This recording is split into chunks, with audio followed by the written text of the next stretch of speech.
मान के बयान पर पंजाब कांग्रेस का पलटवार। कांग्रेस ने भी अकेले चुनाव लड़ने का ऐलान कर दिया। लीजिए जी, हो गया गठबंधन यही हो गया, गठबंधन का खात्मा हो गया, गठबंधन यहीं तक था। पंजाब महिला कांग्रेस की अध्यक्ष कह रही हैं कि सभी 13 सीटों पर अकेले चुनाव लड़ेंगे, पंजाब में कोई गठबंधन नहीं होगा। ये गुरशरणदीप कौर कह रही हैं। फटाफट से सुन लेते हैं, फिर संजय मिश्रा जी का एक रिएक्शन लूंगी।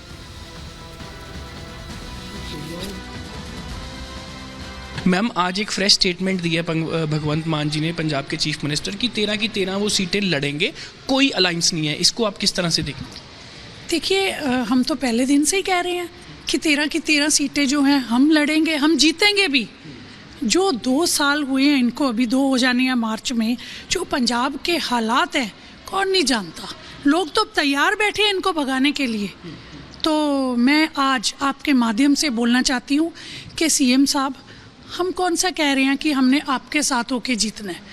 हमारे प्रधान पीसीसी के चीफ सरदार अमरिंदर सिंह राजा बड़िंग जी हर स्टेज पे हर रोज बोल रहे हैं, हमारी सारी पंजाब की सीनियर लीडरशिप बोल रही है, हमारे सीएलपी लीडर बोल रहे हैं, और मैं आज महिला कांग्रेस की प्रेसिडेंट भी आपको बताना चाहती हूँ कि 13 की 13 सीटों पे हम पूरी तैयारी कर रहे हैं। संजय मिश्रा जी, ये क्या हो रहा है आप लोगों के गठबंधन में? क्या चल क्या रहा है? ये 2029 के लिए तो नहीं बनाया आप लोगों ने गठबंधन? नहीं, गठबंधन 2024 के लिए ही मानी। हाँ।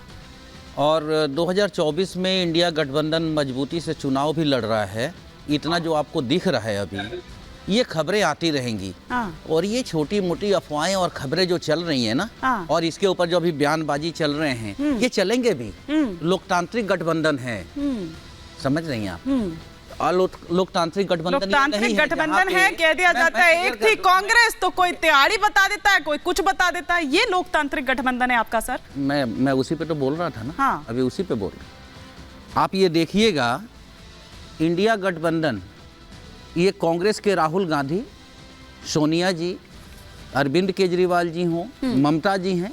ममता जी ने जो बात कही है, किन बातों पे, जो अभी संजय जी से बात साफ आ रहा है बाहर, हाँ। कि जो बयानबाजी वहाँ पे बंगाल में की जा रही हैं, जो कांग्रेस के नेता की तरफ से बयान आए हैं, उसके ऊपर स्थितियां और परिस्थितियां बनी, और ममता जी ने कही है। पंजाब में भी हो रहा है, ये भी कहा है, पंजाब में भी हो रहा है। नहीं, संजय जी भी यही कह रहे हैं कि हम इंडिया गठबंधन से बाहर नहीं है। हाँ। लेकिन जिस तरह के बयानबाजी किए जा रहे हैं वो उचित नहीं है। ये तो आप भी कहेंगे और हम भी कहेंगे। लेकिन एक सबसे बड़ा आज के दिन में जो धर्म है देश का, सुनिए ना, ममता जी ये भी कह रही है कि 300 सीट पर लड़ा दीजिए और यहाँ हम अकेले लड़ेंगे। सर 543 ही है, 1000 सीट नहीं है सर, 1000 सीट नहीं है। अगर आप लोग सब ऐसे अपना लेकर आ जाएंगे तो कितनी सीट पर लड़िएगा सर?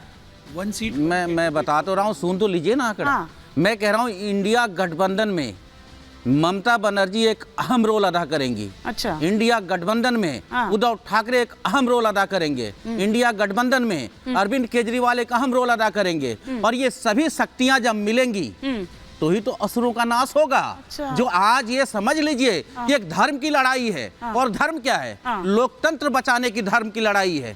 और इस धर्म की लड़ाई के अंदर इंडिया गठबंधन के जितने भी लीडर हैं, और मैं बार बार आपके चैनल से बोल रहा हूं, आज फिर कह रहा हूं कि सब किसी को एक मंच पे आना होगा, चाहे किसी को कहीं भी समझौता करना पड़े। जब तक आप एक मंच पर नहीं आएंगे, आपका सम्मान वापिस नहीं होगा। लोकतंत्र 1/3 खत्म कर दिया गया है। और आपको लग रहा है कि प्रेशर टैक्टिक्स है या यही खत्म करने का प्रयास है। इससे पहले कि मैं शालामणि जी का, जीएम शाहीन जी का रुख करूं, एक क्विक रिएक्शन समीर जी। हाँ। 23 जून को पटना में जब इस गठबंधन की पहली बैठक बिहार में हुई थी, आज भी ये गठबंधन को 7 महीने हो चुके हैं। 23 तारीख को आज भी ये गठबंधन वहीं पे जहां 23 तारीख को था। न सीटों का डिस्ट्रीब्यूशन हुआ, न आपस में बैठे, न संयोजक, न कुछ। ममता बनर्जी कहती है कि कांग्रेस अध्यक्ष को प्रधानमंत्री पद का उम्मीदवार बना दो, नीतीश कुमार नाराज हो जाते हैं। अधीर रंजन चौधरी से ममता बनर्जी का झगड़ा अलग चल रहा है। आज भगवंत मान पहले कहते हैं एक थी कांग्रेस कहती है एक था जोकर। आज उन्होंने कह दिया 13 सीटों पर हम अलग चुनाव लड़ेंगे। ममता बनर्जी ने कह दिया 2 सीटें चाहिए तो लीजिए, वरना अपना घर देखिए, मैं चुनाव लड़ लूंगी। अरविंद केजरीवाल दिल्ली में सीटें देने को तैयार नहीं है। उद्धव ठाकरे कह रहे हैं कि भाई सीटों का गठबंधन कब होगा महाराष्ट्र के अंदर, मुझे ऐसा लगता है कि ये गठबंधन जो बना था, जिस पर्पस से बना था, ये देश की जनता जानती है। ये एक स्वार्थी गठबंधन बना था, भ्रष्टाचारियों का गठबंधन था, परिवारवादियों का गठबंधन था, और मुस्लिम तुष्टिकरण करने वाले लोगों का जो गठबंधन था, ये सब जनता देख रही है। ये जो खबरें आ रही हैं, जो ये गिना रहे हैं, अभी हाल में बीजेपी के लोकसभा संसदीय इनकी जो बैठक हुई थी, वसुंधरा राजे उसमें पहुंची और रही सही कसर शलमणि त्रिपाठी जी की पार्टी ने पूरी कर दी। और रही सही कसर, ठीक है, रही सही कसर शलमणि त्रिपाठी जी आपकी पार्टी ने पूरी कर दी। 22 तक तो आपने हिंदुत्व का झंडा बुलंद रखा, अभी ये उससे भी नहीं उबर पाए थे कि 23 को आपने कर्पूरी ठाकुर जी को भारत रत्न देने का ऐलान कर दिया। मतलब शीत लहर चल रही है, ठीक है, आपने तो ठंडा पानी उस पर मार दिया, इस ठंड में भी गर्म भी नहीं, ठंडा पानी देकर मार दिया, मतलब सीधा। शिवानी जी, मैंने सभी की बातें बहुत धैर्य से सुनी और मैं जूम लिंक से जुड़ा हुआ हूँ। उम्मीद करूंगा कि मुझे भी थोड़ा सुना जाएगा, मेरी बात भी आएगी। कोई भावनात्मक चीजें तो आप लोग देखिए, आज बहुत बड़ा दिन है सलभ भाई, भावनाओं में तो कैसे बोलने तो दीजिए, उनको बोलने तो दीजिए। पहले ही गेम इतना बेचैन क्यों होते हैं? 2-3 नेता के भ्रष्टाचार में जेल काट रहे हैं, आप क्यों परेशान है? 2-3 नेता जेल काट रहे हैं, लालू यादव की कैटेगरी में खड़े हुए आप लोग। शिवानी जी, मैं ये कह रहा था, आज देश का बहुत बड़ा दिन है। आज जिस प्रकार से माननीय प्रधानमंत्री जी ने कर्पूरी ठाकुर जी को सम्मान दिया है, पूरे देश को प्रधानमंत्री जी का धन्यवाद करना चाहिए। और क्यों करना चाहिए? आज तो नीतीश कुमार जी ने भी कहा कि मैंने भी कभी परिवार को आगे नहीं बढ़ाया, परिवारवाद को आगे नहीं बढ़ाया। नीतीश कुमार जी ने भी खुद कहा कि ऐसा है कि मैं परिवारवाद की राजनीति नहीं करता। नहीं, देखिए, फिर आप सिर्फ जेल में है, जेल गए, आपके नेता जेल जाते हैं, आप क्यों परेशान है भाई? आप भ्रष्टाचारी जेल जाते हैं, शराब बेचने में जेल चले जाते हैं, ठीक है, अब एक बार कंप्लीट करना, और दलाली में जेल चले जाते हैं आपके नेता। अब एक बार कंप्लीट करने देते हैं, अभी 2 गेस्ट और हैं जिनका एक भी रिएक्शन नहीं है। हाँ, लालू यादव कॉम्पिटिट कर रहे हैं, चारा चोरी के मामले में वो उठ गए, आप लोग शराब चोरी में जा रहे हैं। इसमें दुखी मत ना, मैं तो आपको अध्यक्ष का नाम बोलिए ना भाई, भाई। लालू यादव जी अरे लालू यादव जी घोटाले में जो गए, एक एक कर मुद्दे पर रहते हैं, मुद्दे पर रहते हैं, सवा तक तो बेच देते हैं। सतेंद्र जैन को छुड़ा नहीं पा रहे, सर ऑडियो नहीं जा रहा, अरे मनीष सिसोदिया को छुड़ा नहीं पा रहे, जमानत करा नहीं पा रहे, चोरी में सब जेल गए। मैंने हिमानी जी देखिए, प्लीज टोकिए मत, देखिए मुझे बोलने दीजिए। इस प्रकार ये अन्याय होता है। हम लोग जूम लिंक से जुड़ते हैं, देवरिया से जुड़ा हुआ हूँ, और ये स्टूडियो में बैठा के आप इनसे टोका टिप्पणी कराती हैं। मैं कह रहा हूँ कि आज बहुत बड़ा दिन है। माननीय प्रधानमंत्री जी का कोटि कोटि धन्यवाद है, कर्पूरी ठाकुर जी को जो भारत रत्न देकर सम्मानित किया है। और अब तो नीतीश कुमार जी ने कहा कि मैंने भी कभी परिवारवाद की राजनीति नहीं की। ये सच बात है।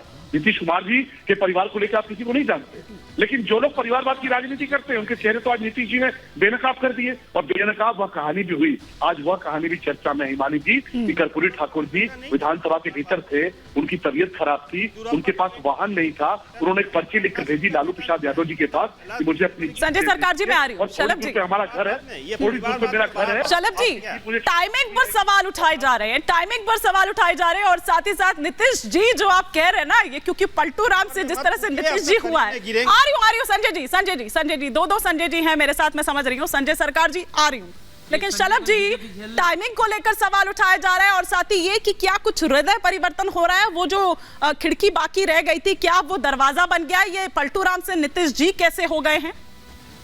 नहीं, देखिए, मैंने किसी डिबेट में या मेरे किसी नेता ने अगर कुछ भी कहा हो तो आप मुझे बता दीजिए। कोई नहीं कर सकता, कोई गंभीर रख के नहीं कर सकता। वो एक चीफ मिनिस्टर है और सम्मानित चीफ मिनिस्टर है। और जहां तक बात है टाइमिंग की, तो क्या कोड ऑफ कंडक्ट लग गया हिमानी जी? क्या इस देश में आचार संहिता लगी? आप डरती क्यों भाई? मोदी जी के निर्णयों से घबराते क्यों हैं? मोदी जी राम मंदिर की प्राण प्रतिष्ठा करने जाते हैं, बौखलाहट पूरा भड़कम मच जाता है। मोदी जी कर्पूरी ठाकुर जी को भारत रत्न देते हैं, भड़कम मच जाता है।